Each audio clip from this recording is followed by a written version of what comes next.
ہمارا ایک نظریہ ہے، ہمارا ایک عقیدہ ہے. وہ عقیدہ یہ ہے کہ ہم دنیا کے اندر ایسی آزاد مخلوق نہیں ہیں کہ خدا سے بھی آزاد ہو. ہم آزاد ہیں لیکن خدا سے بھی آزاد نہیں. ہمیں خدا نے پیدا کیا، وہ ہمارا خالق ہے. اس نے ہمیں زندگی گزارنے کا ایک طریقہ دیا، ایک لمٹس بنائی، ایک نظام دیا. ہم نے اپنے آپ کو ان کے اندر ہی رکھ کر چلنا ہے. اب بے خدا معاشرہ جسے کہا جاتا ہے نا، جو اصطلاح کے اعتبار سے کہا جاتا ہے، بے خدا معاشرہ یعنی وہ معاشرہ جو خدا کو نہیں مانتا. ہم کہتے ہیں کہ ہمارا معاشرہ، ہم اگر اس ملک میں رہتے ہیں، پاکستان میں رہتے ہیں، تو یہ خدا کے منکروں کا معاشرہ نہیں ہے، یہ خدا کے ماننے والوں کا معاشرہ ہے. اس معاشرے میں اس معاشرے کی چیزیں نہ جو ہے نا وہ اس کے اندر ڈالی جائیں، گھسائی جائیں جو خدا کے منکروں کے معاشرے کی ہے.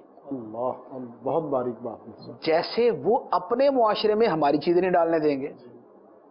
کیا یہ ممکن ہے کہ ہم بولیں کہ جناب چونکہ ہمارے دین کے اندر پردہ ہے تو پلیز آپ اپنی یونیورسٹی میں پردہ لگا دیں؟ وہ بولیں گے بھائی صاحب آپ اپنے ملک میں رہیں. لیکن جب ہمارے ملک میں پردے کی بات کی جائے تو فوراً چیخنا شروع کر دیں، جناب یہ کہ انسانی آزادیوں پر پابندی لگا دی. تو اگر ایک نظریے کے اوپر آپ چل رہے ہیں اور اس کے خلاف آپ نہیں کرنے دیتے، اس کے خلاف آپ نہیں کرنے دے رہے، تو پھر ایک نظریے پہ ہم چل رہے ہیں، ایک دین پہ ہم چل رہے ہیں، تو ایسا مسلم ہمارا بھی تو یہ حق بنتا ہے نا کہ ہم اپنے دین کی تعلیمات کے اعتبار سے کچھ پابندیاں رکھیں. اگر کوئی عمل نہیں کر رہا تو یہ اس کی غلطی ہے.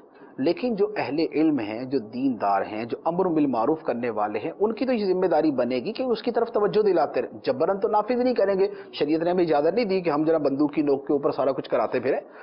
ہاں، برائی سے منع ضرور کریں گے، ہم اپنی دین کی تعلیمات ضرور پہنچائیں گے. تو ہم اپنے معاشرے کے اعتبار سے خدا کے ماننے والے معاشرے میں خدا کے احکام کی بات تو کریں گے.